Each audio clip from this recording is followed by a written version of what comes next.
आप सुन रहे हैं रेडियो का number 1 show Suhana Safar with Anu Kapoor, सिर्फ 92.7 बिग एफएम पर।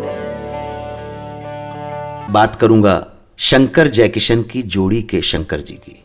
शंकर जी संगीत के गुणीजन थे। उन्होंने अपने गीतों में कई बार अलग अलग नए नए प्रयोग किए। उनके संगीत के ज्ञान को देखकर बहुत बार संगीत के महारथियों ने तक उनकी प्रशंसा की।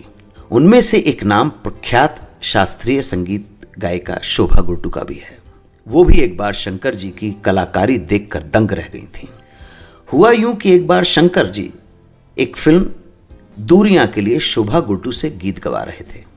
गीत के बोल थे, प्याला होठों तक पहुंचा तो साकी ने नजर से तोड़ दिया।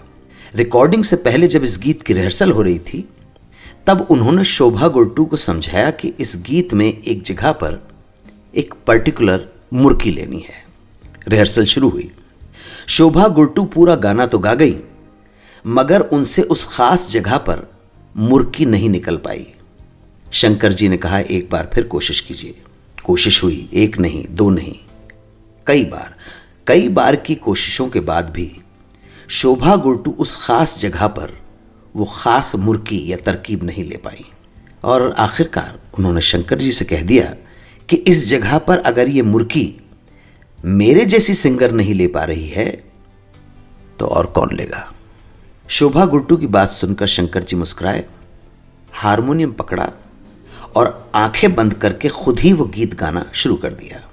गाते गाते शंकर जी ठीक उसी जगह पर वो मुर्की ले बैठे जिस जगह पर शोभा जी वो मुर्की नहीं ले पा रही थी।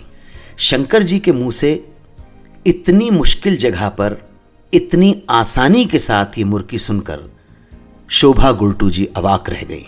उन्हें विश्वास नहीं हुआ कि जिसे वो नहीं कर पा रही थी उस काम को शंकर जी ने इतनी सरलता से, इतनी आसानी से कर दिया।